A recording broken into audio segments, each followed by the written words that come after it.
interesting, of course, in that context, that Waterloo has recently done away with its regional economic development agency to create a new one. They sort of wrestled through the very similar kind of a process, and despite the successes they've been sort of wrestling with. So I think still kind of how you measure that level of community buy-in, I guess, is interesting, or how you build that. In that case, clearly people feel the economy has been performing well, but they didn't link it back necessarily to the work of the economic development organization. Did he comment on that at all, about how the success that he sees relates back to economic development? He had to do with business startups, small startups, are just, they're bubbling everywhere. And he just kind of had it that, he says, you know, he's a really successful guy, and he's like, my phone rings every 5 minutes, somebody saying, I have an idea, I have an idea, I have an idea, I have an idea. And he's like, I get pitched every 5 minutes, I can't even go out for lunch anymore. And he just thought that was kind of a cool thing, because if someone calls him, he kind of knows what it's about. And I just thought it was a cool thing to hear of somebody who would typically be critical, or should be critical, given his position. And I guess I never even thought of that, but based on what you said, that based on their situation, it's not attributed to the Economic Development Office. So it's interesting to do that. I think it does start to raise the next question that I want to come to, which is, we've talked a little bit about that externally focused set of metrics. How do we, if we have outcomes we're seeking to achieve, how do we start to measure those? What if we start to look more internally at this point? Things like that balance. If we're trying to assess our financial operations, our community customer client relationships, our kind of our internal systems and initiatives, how do we start to wrestle with some of those questions? How do we put tools in place to help us get a sense of what we need to be on top of and what we need to be engaged with in those areas?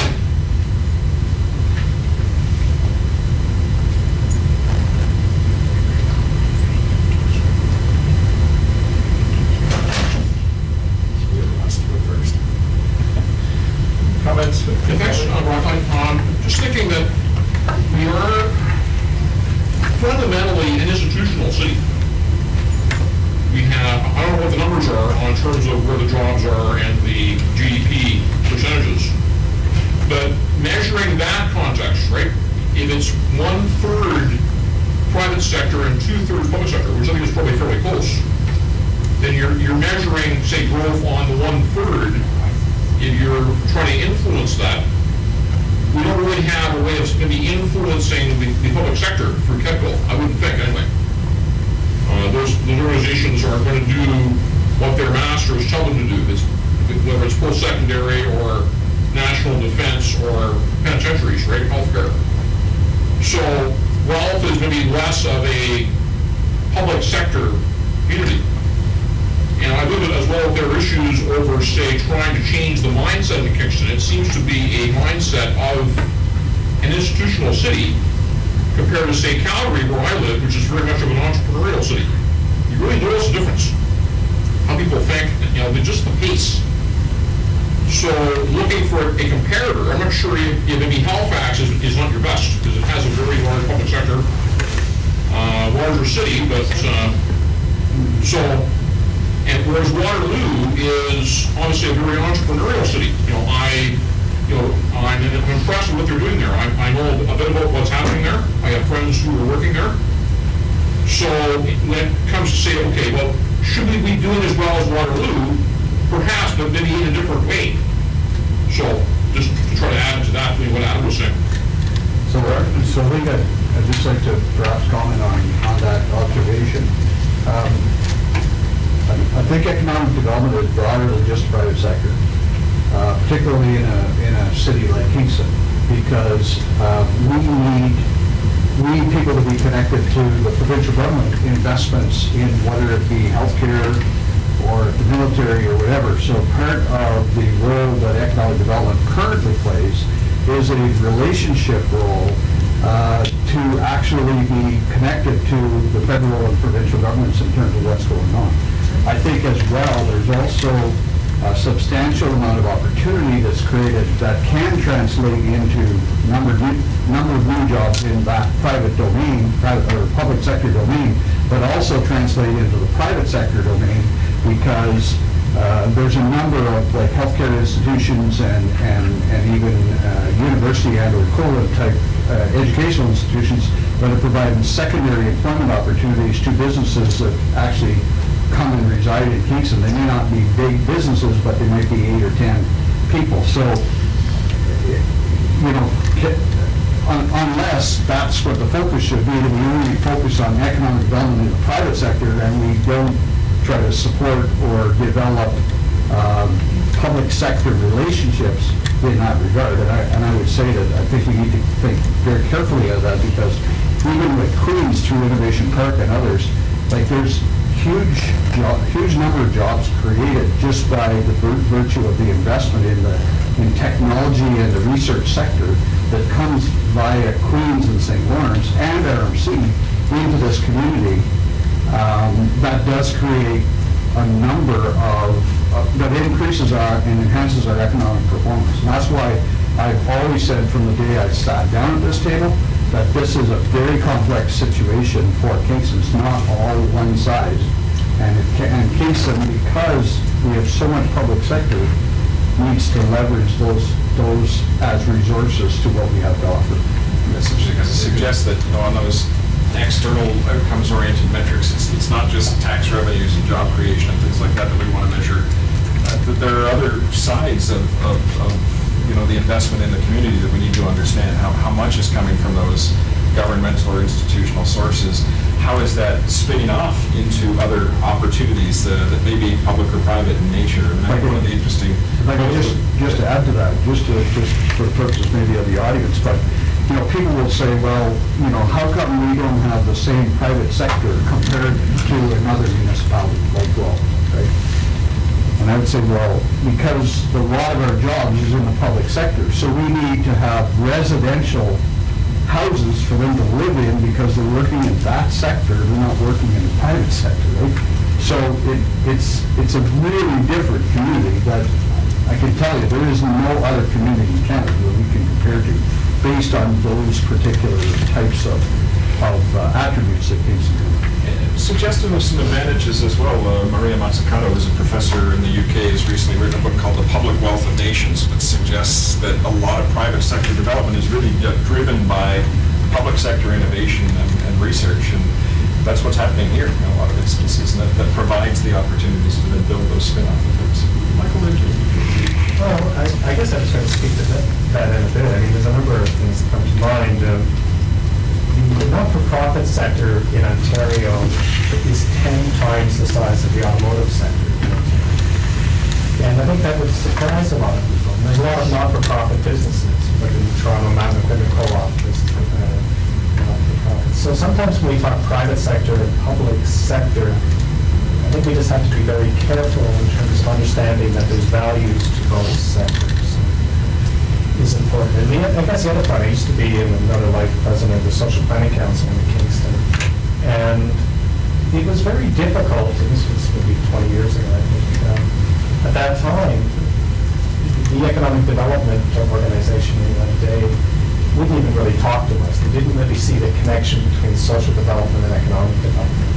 And I think that has changed over the years in this community, but I think it has to continue to grow, because there is a direct relationship between a healthy community and the social side and economic development in the community. So we have to look at those factors also.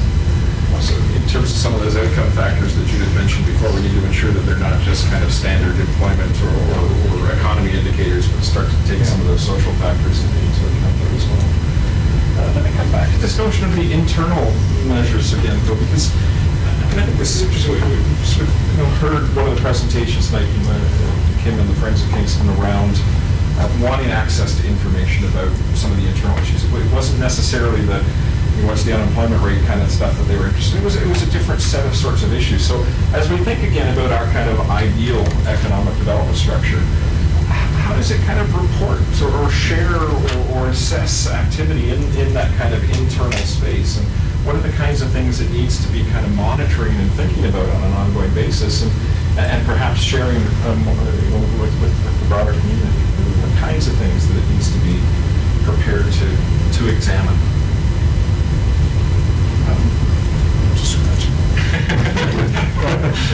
Well, I think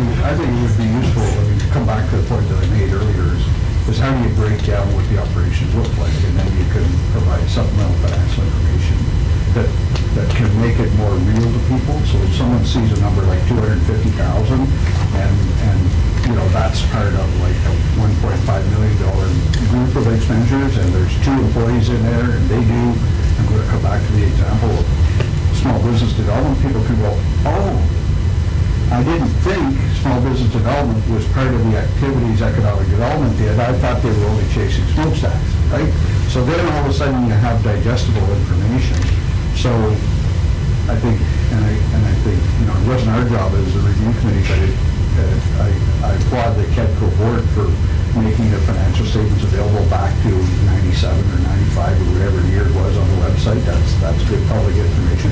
But perhaps they could get the auditors in the future to break the schedules down a little more and add a supplemental information schedule that basically said, and by the way, here's how this all breaks down into the real costs of doing these various services that we do. So that would go a long way in terms of some of the reporting back to the community as it relates to where the public dollars are being spent, and where we build trust in terms of at least an awareness. And I think it would be also part of an education process to help people understand the dimensions related to economic development. You could, of course, do the same thing with tourism. It's interesting, since that there's a plain language kind of approach to some of these things, that just throwing a spreadsheet out there doesn't necessarily help to answer the questions, but it's not that anybody's hiding the information, it's just that we've got to find a way to kind of communicate it differently. Assessing that as part of this process could be useful. Your thoughts on that? Move us forward to the next portion, because I think it does build on this notion. We provided you with a bit of a background on questions of transparency and accountability.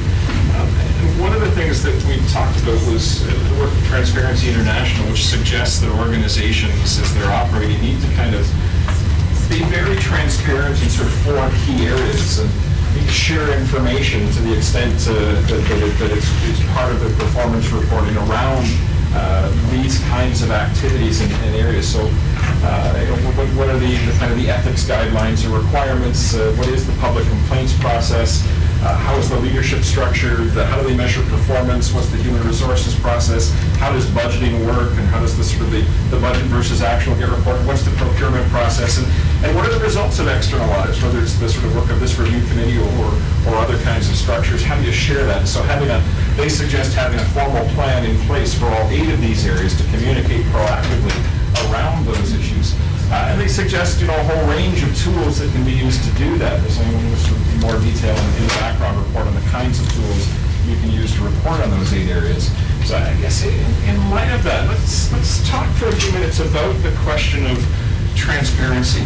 And one of the things we reflect on in the backgrounder is not that it's just a matter of sharing information, because sometimes a little information can be a dangerous thing, in the sense that if the information is misinterpreted, or if it's perceived one way and meant another, or if it's shared out of context, that can sometimes create issues. And again, we go back to the example of the job numbers earlier this evening, where there's a bit of an apples and oranges thing that happens sometimes when you just put out information. So as we think about transparency, as we think about creating a structure that is perceived, that is open and is perceived as being open, how do we start to do that? What are the kinds of tools or approaches that would be helpful in Kingston? And what kind of resources should be dedicated to transparency? I mean, this is not something that sits as a budget line currently in anybody's operations. If you're moving forward, do you have somebody who's responsible for these kinds of issues? Or is this something that kind of happens in the midst of everybody's ongoing work? And are there opportunities to engage the public in developing higher levels of transparency, so we get the buy-in at the front end to collaborate around creating these systems rather than sort of rolling them out? Any thoughts or reactions about these kinds of issues? I think as a city councillor, I guess I was criticized personally in the sense that when it's budget time, you go through all the different categories of the city, and then you approve a budget, and then a year goes by, and you approve it again, and so on and so forth. So I think that maybe something along the lines of stronger communication and more frequent, so maybe something on like a quarterly basis, a quarterly report, or something along those lines where it's a little bit more in the forefront. And I know that with some conversations that I've had with people on the committee and just people in general, we had spoken about the idea of having more community involvement.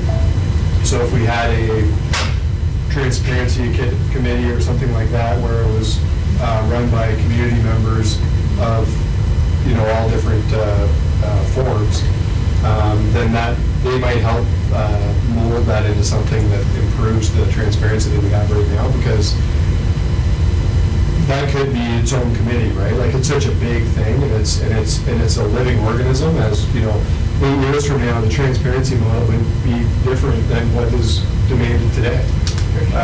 And I feel like that could be something that we allow the community to take part in, and so that it works like a living, breathing organism rather than changing it 8 years from now. Just a thought. I think one of the key things is to define what it is that economic development is as a starting point, because in the absence of that, everybody will form their own conclusion about whether or not it's effective, regardless of who does it.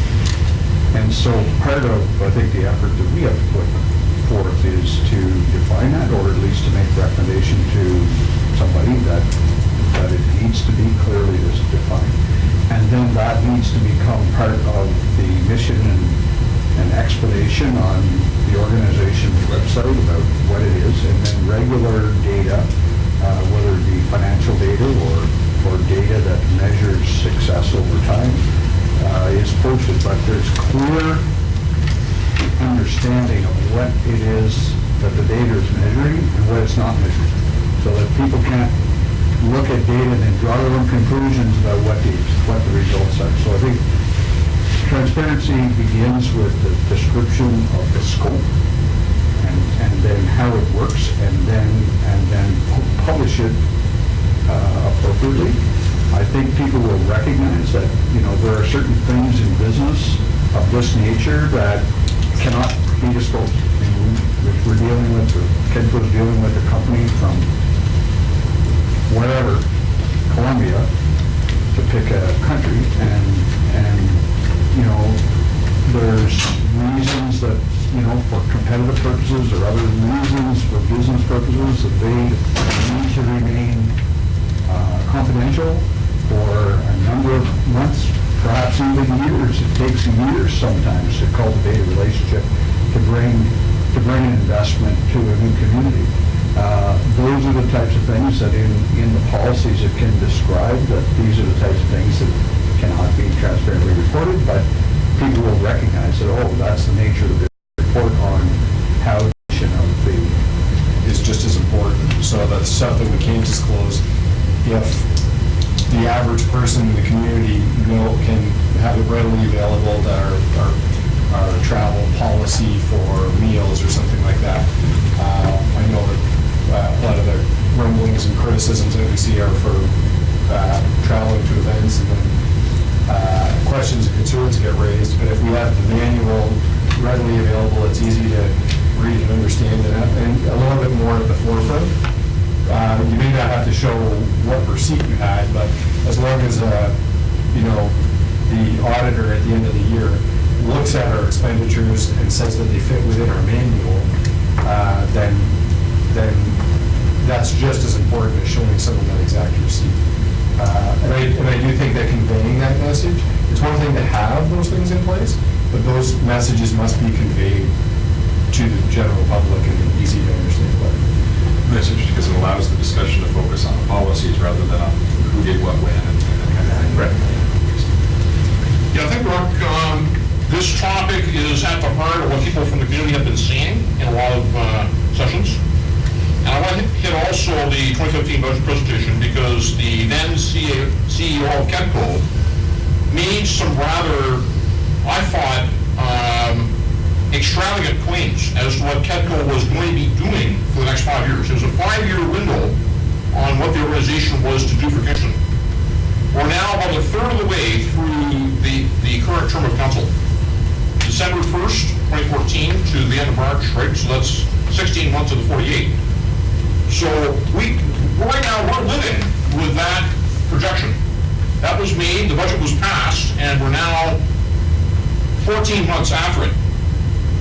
So what is KEDCO going to do? Are they going to revise that, or are we going to live with that for the 5 years that was offered for it?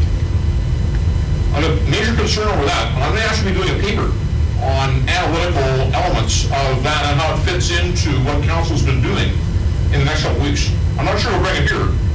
Right now, my plan is to file it with the clerk, so it'll be an actual document with the city that anybody can get. So I think that you've hit the heart of the matter, and it has to do better in terms of doing what it says it's going to do. Thank you. And I'm sure the committee, if and when the paper's available, will look forward to seeing that. Any other thoughts on the transparency question, Michael? I like to work back from principles, and I think if you believe that transparency is important, that maybe should be a stated principle of whatever organization is managing economic development. It has surfaced so much over the weeks that we've been engaged in this, so I don't think we can ignore it. But I think if it's a principle and then defined as a principle and what that means for the organization, then I think there's a responsibility then to measure it and find ways to measure how that can take place. Does the work of Transparency International help in that? I mean, looking at these as categories that we want to think proactively about in terms of making recommendations or having structure, or Yeah, I think it's a great start for kind of thinking of, how does transparency work in terms of human resources? What are the processes in place in terms of hiring and those kinds of practices? Are they transparent? And so, again, if it's a principle of the organization, then in the core elements of that organization, it should always come up. How does it play a part of this moment in time?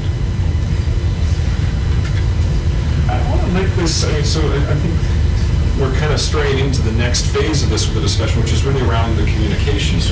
We recognize that there's a desire in our economic development operations that we're envisioning to be transparent. But how do we sort of get that out to the community? How do we want to generate information, we want to generate knowledge, we want to generate sort of data that can help sort of show how transparent we are, but how do we start to communicate that out? In the communications background that we gave you, we sort of grossly oversimplified what communications is all about, but really this process of a sender, an economic development organization that has a message, that transmits that message through some sort of medium to a recipient who then tries to decode the message. And so I think when we look at some of the feedback we've received in the consultation process so far, we know that there's lots of messages being sent out. There's lots of information, there's lots of reporting, there's lots of sharing of ideas and approaches. That those messages are being decoded in different ways by different players. Sometimes some of the information is moving smoothly and clearly, and in other times it seems to create more issues.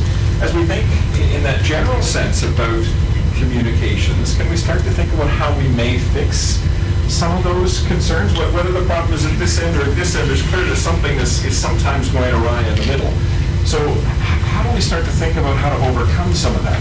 In the paper, we talk about 7 principles of effective communications and give some details around that. So there are some kind of common sense sorts of things, I guess that we can wrestle with. But as we think about communications, I mean, we have a sense of what may have gone awry with some of this in the past, and how we can fix that in the context of where we want to go in the future, and how can our approach to communications use the results of the performance measurement and the transparency discussions to really start to build relationships. And I've got a hand that wants to jump in on this from the gallery. So please. Hi, Rob. My name is AJ Tilton.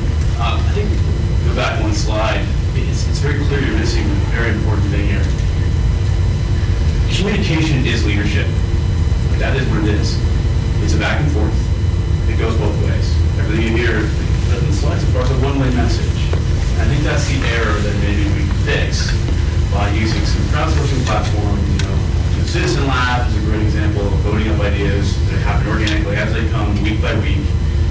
There's platforms starting and very available for us to get information and ideas really quickly. We can act on or vet and move on quickly. And in order to get information and act on, you have to communicate what you're going to do towards the given. That's the big key thing I'm leading with. So thank you, AJ, I appreciate that. If we want to turn these one-way arrows into two-way arrows and then maybe build in those kind of feedback loops. And Well, I think what we've shown is a traditional model. We are the way we do it, and we're going to tell you how it's going to go. But the model is not that way. Communication is a two-way thing. You have to get feedback from customers. You have to use NPS scores. You have to understand the ratings you're getting from people internally and externally, and understand where there are opportunities, not in the yearly report, but every day, every week. That's the we're sending a message out, and they may not be buying into it, and then they're sending a message back, and it's, the communication right now is certainly one of the issues. I think we should send a message that we appreciate the information. and the faces they know. So we are really talking about the external faces. We know people who are going to sell, or grow, or reinvest our time on Snapchat and putting out a weekly blog of questions that you're answering that day. That is what people I think are expecting these days in this era of massive quick communications, not long reports that take 3 months and then come back. It's quick. Even if it's wrong, it's okay to be wrong. You'll fix it tomorrow. Adam, you have a hand up this one. I was going to say one thing that AJ kind of mentioned was, the whole doors open thing with, like, for example, one criticism we have is that we're kind of tucked away in a space where granted, there's a lot of business going on in this area. It's a high congestion area for, various things related to business, but it's also it doesn't seem like an area where the doors are wide open. If you think of an economic development office, you think of, a place you drive by, you see, it's a very inviting space, there's a rainbow over the building, it's wonderful. But right now, I feel like it seems like a place you have to kind of go through security. Maybe I'm taking it way too far, but I feel like it's not a place that you'd say, hey, I'll stop by at lunch. Like it's a destination, and it's a little bit in the way, and you got to kind of go through a security thing, and it may not be that inclusive, and that lack of being inclusive to everybody may be a cause of resentment. That's a tiny little thing that I'm talking about, but it multiplies over time. Well, it would be an example of this sort of situation where perception starts to equal reality for some people. Right. Maybe the door is wide open and anybody can come in, but if it doesn't look like that, some may not feel that they can access it. Other thoughts either on that idea or other? That's the communications question. I think the more we communicate different things to the public, the more people do buy in, even if they have more questions. So that two-way arrow is important. But there also has to be such a big task that we have ahead of us. There has to be a little bit of compromise on both sides to say that these are the things that we are able to accomplish. And one of our other things we talk about is always looking to the future. And we have to have that bit of compromise from everyone who presents here that, yes, we'll do the best we can with all the questions we get. But our goal has to be, I think, a big part of the goal should be what's going to be happening in the future for our city, because we all want our city to grow. So, yes, the communication piece is important. Everybody's got to have compromise a little bit on how those questions are being answered, and new questions will come up. Just to reiterate something else that AJ said, I guess the idea of allowing yourself to be wrong. I feel like right now, especially at the start of this, I felt a lot of pressure to get everything absolutely perfectly correct. And it was like, is this a realistic thing to approach? Is that a realistic expectation in anything you do in life?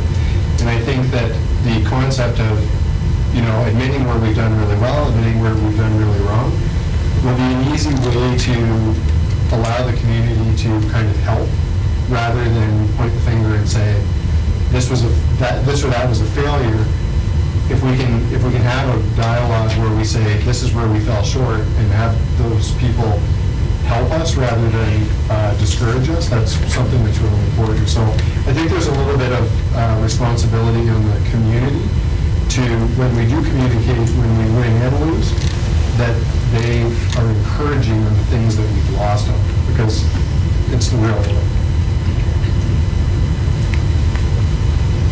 That's on this before we wrap up. It's part of the discussion.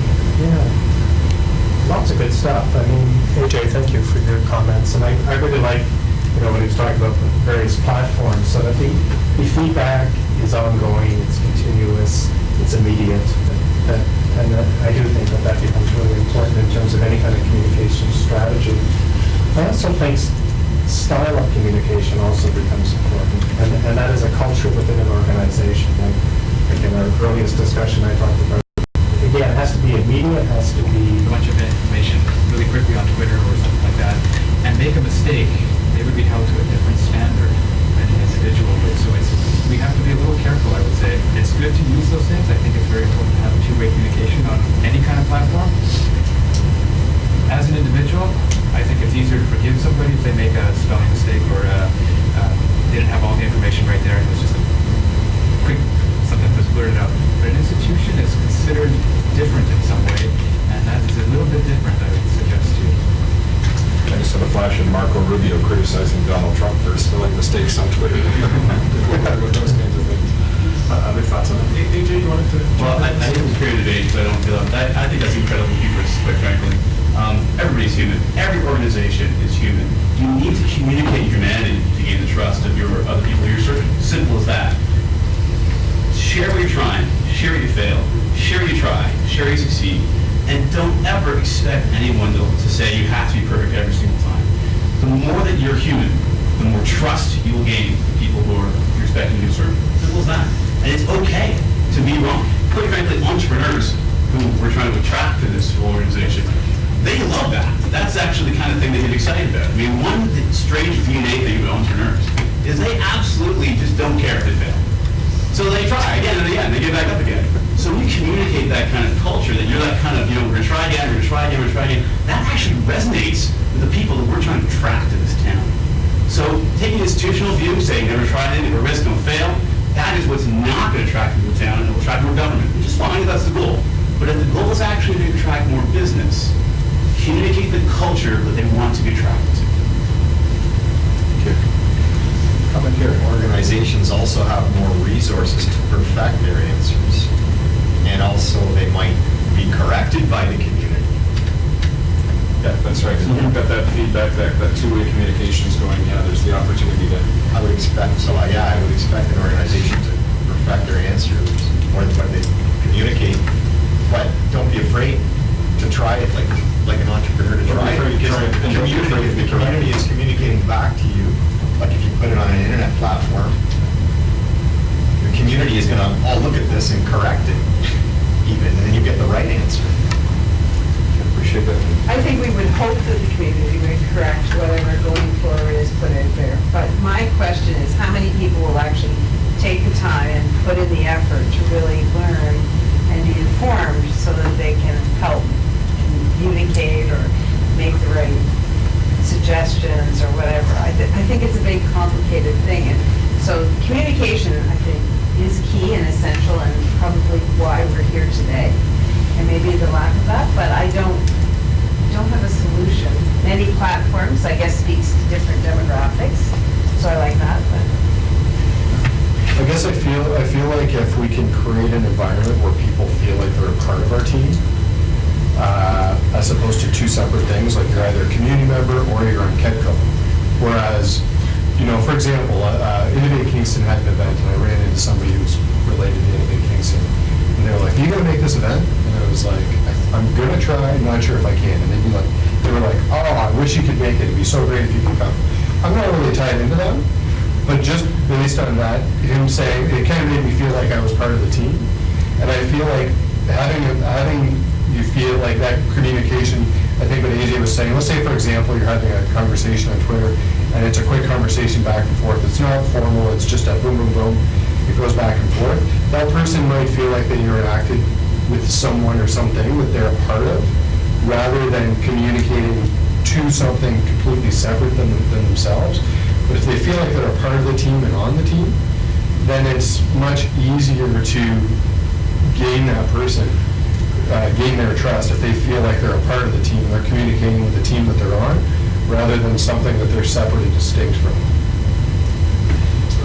I want to build on that. Let me try to tie some of these things together as we sort of look to wrap some of this up. But I mean, I do have a sense that where these issues tonight come together, performance measurement, continuous improvement, communications, transparency, accountability, that in some sense this is the crux of a lot of the concerns that we're hearing through the feedback processes from the community.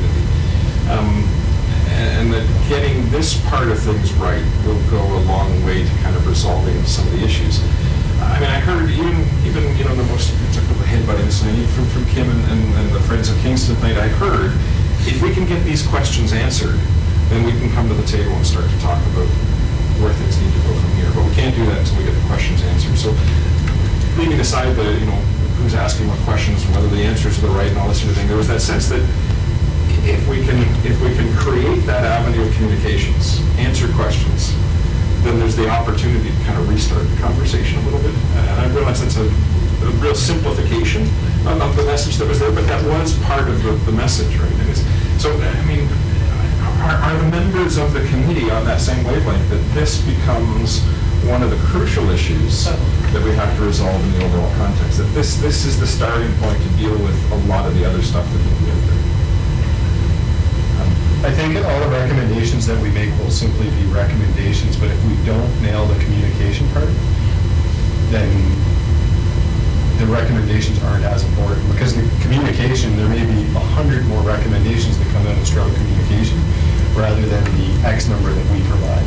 So on an ongoing basis, the communication is extremely important, and probably the most important, because we'll make certain recommendations, but if we're not communicating ongoing, then it's kind of a lost cause.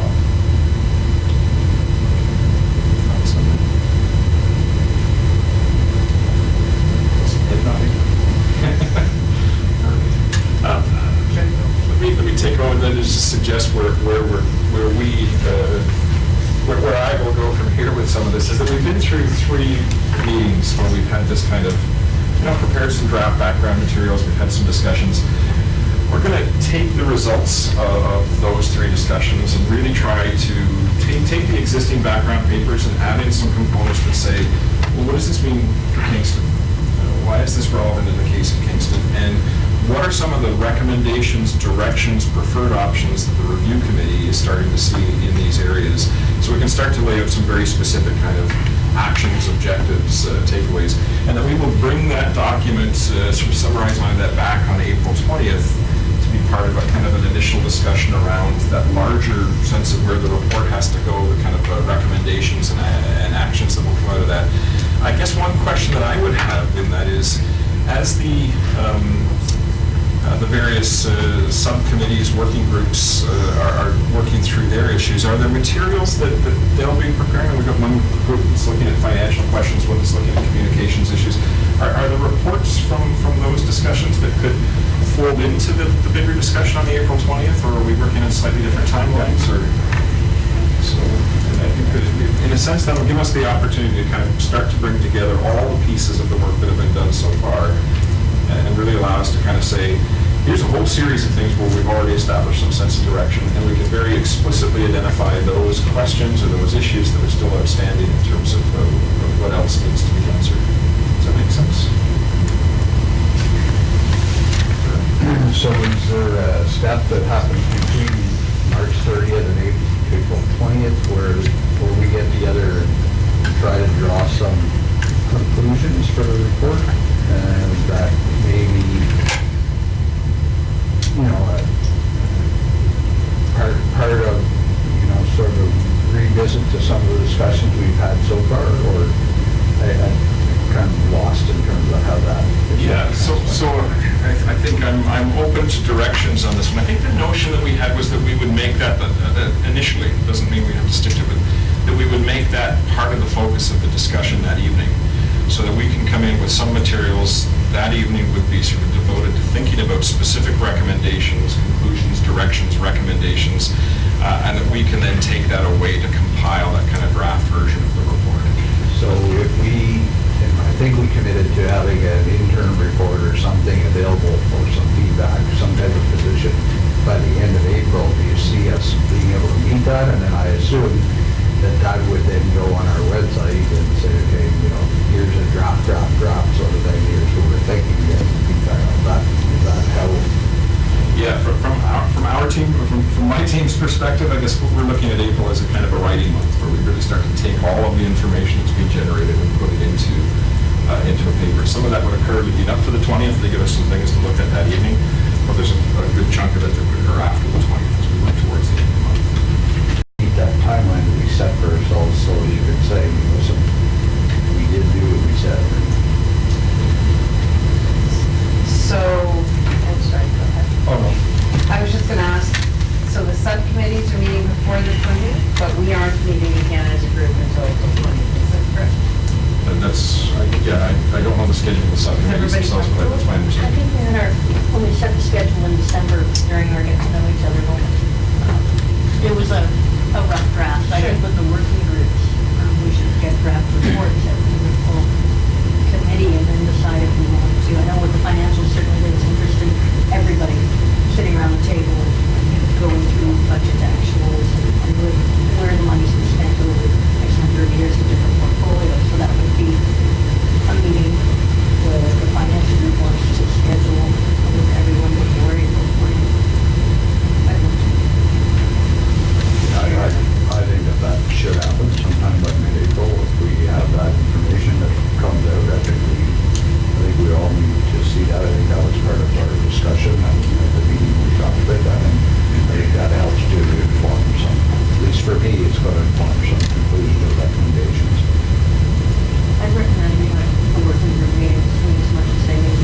Again, and invite the full committee to join, we're interested for the month of April. Yeah, For sure. okay, that's excellent. Yeah. So can I ask a question then with respect to the structure, or perhaps the governance is a better way to say it, not necessarily the organization structure. So some of what we talked about today plus some of the information the white paper talks about, different types of organization. Can you wait for some feedback? Is that what you're thinking? I think what we would do in advance of April 20th is to look at the results of the discussions from the previous meetings, March 9th, when we talked about some of the governance issues. We would summarize that discussion, and we would propose a kind of our staff, MDB staff, would propose a kind of a draft recommendation that we think reflects the consensus of the committee arising from that discussion. Part of what we'll do on April 20th is to validate those approaches and recommendations, to say, yes, we think that does align with where our discussion went in that particular event, or we don't think it aligns, and we need to either back off and say we need a little more time on this issue, or we need to make the recommendation focus in a different direction. But we're going to try to bring you a draft set of some of the recommendations that you can work with. So, just as a follow-up then, so is there a discussion that we need to have in terms of the merits of having a new start as an example, or is that left for the future? Yeah, I guess, again, open to your direction. Our sense is that we would probably be bringing back some initial directions on that we think are consistent with the group's discussions. And what you've heard and what other people have done when they've reinvented the organization. That's right, but our intent is not to say, here's the draft of your report, hope you like it. Thanks. That it's meant to be a discussion starter on any of these areas where we haven't hashed into that one in great detail as a specific question. But we want to try to sort of build a set of recommendations that are consistent across the range of questions that we're talking about. Yeah, I'm comfortable. So there was a question about that. I'll suggest an action item pretty much right away. Create an internet forum to facilitate the two-way communication between Kenco and the community. And that could happen pretty quickly. And I believe it was mentioned as a quick hit at the last meeting at Elmer Gordon Center. So, action item. Create an internet forum. I appreciate that. We'll make sure that that's part of the mix. Donna? May I speak to the question? Hi, Sean. I just built on a comment AJ made earlier. I had the pleasure of having a coffee with AJ, and he introduced me to Net Promoter Scores as a quick way to encourage two-way communication. So as of yesterday, we've implemented it's a signature line on all our emails that encourages anyone we have contact with by email to respond, tell us how we did, what should we start doing, stop doing, continue to do, give a shout out or raise a concern. Okay. And we're looking at how we can implement that to all points of contact, not just through email. Great, but email is kind of like sort of a point-to-point communication. Forum is like work. There's moderators, administrators who kind of.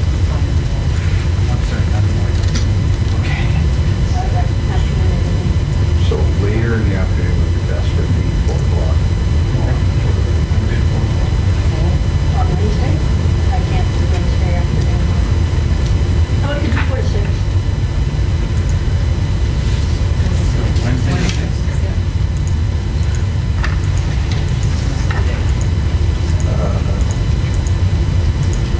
And that's Wednesday the 6th. Actually, 4:30 is a possible start. I can do that. 4:30. Sorry, did you say 4:30? 4:30.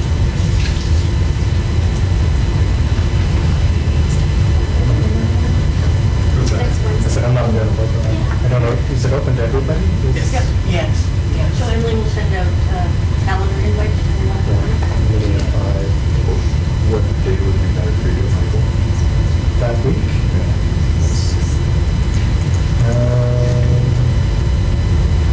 That's the only day that's bad that time of day. So Thursday, Tuesday, Monday. Well, earlier that day, I just have a regional out-of-town meeting, 5 o'clock. Well, out-of-town people are coming here. How about 7 in the afternoon? I'm sorry. No?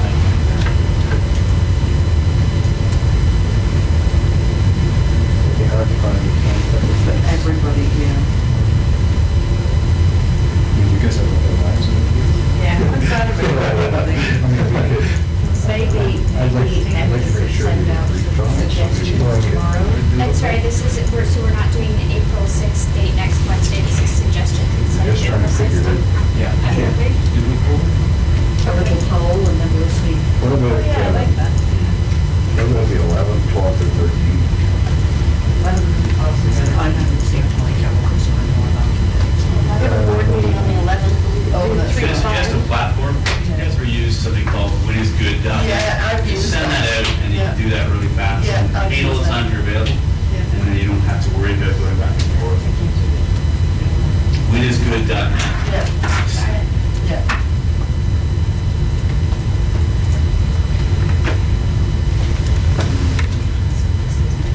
And we think each committee will only need 1 meeting and we'll be ready to get through. We'll probably have the communication, I'm sure, around. May have more to say. We